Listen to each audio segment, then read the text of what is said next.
L'ISRA a organisé la session 2018 de son CST du 5 au 8 novembre.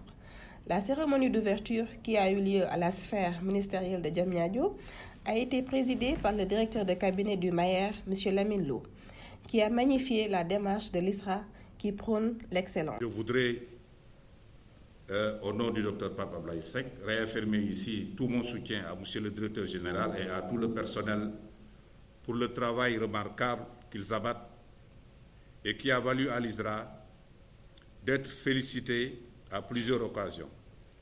La dernière en date étant lors de la remise de la médaille d'or de l'Académie nationale d'agriculture de France à M. le Président de la République il y a seulement quelques jours. Le président du CST, professeur Aboubakry Sarr, le président du conseil d'administration, M.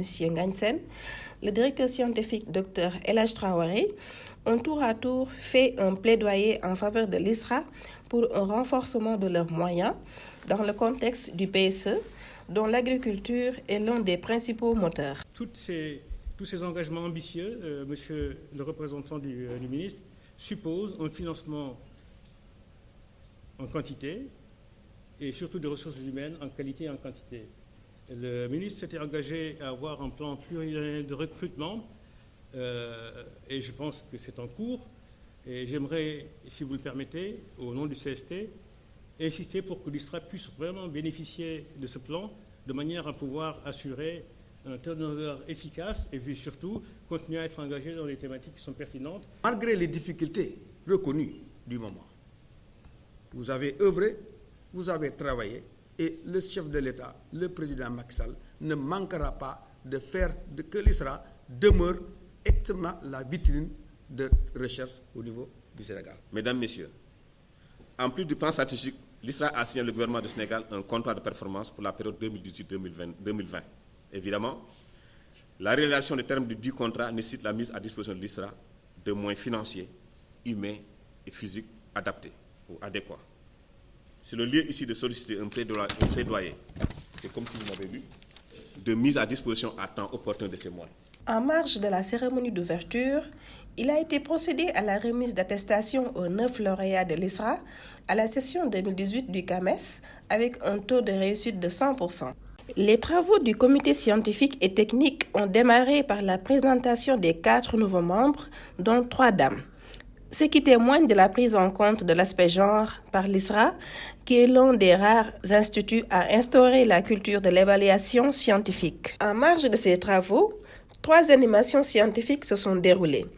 C'est d'abord le Dr Massal Fall, directeur du Centre de recherche océanographique de Dakar-Thiaroye, d'entretenir l'assistance sur le sujet entre surexploitation globale du stock, effet pervers des changements climatiques et futures exploitations du gaz et du pétrole. Quel avenir pour la pêche au Sénégal?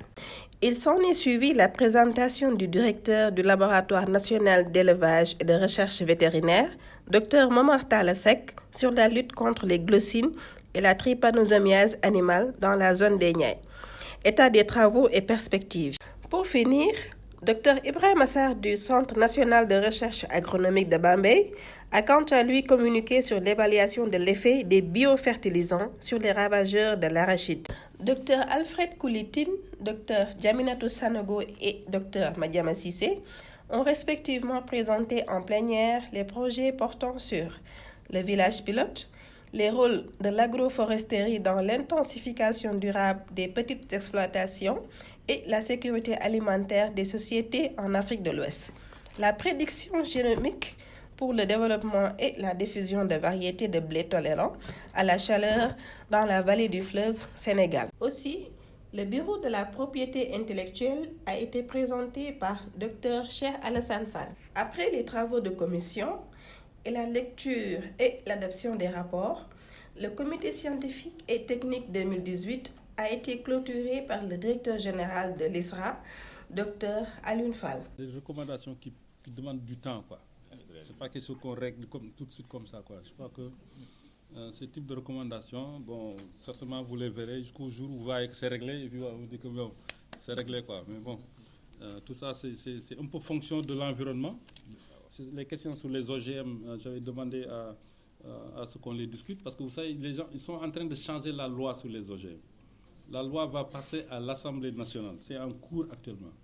Bon, je ne vais pas aller dans la genèse de tout ça, mais ce qui est sûr, c'est que déjà certains qui sont positionnés pour travailler sur les OGM au Sénégal.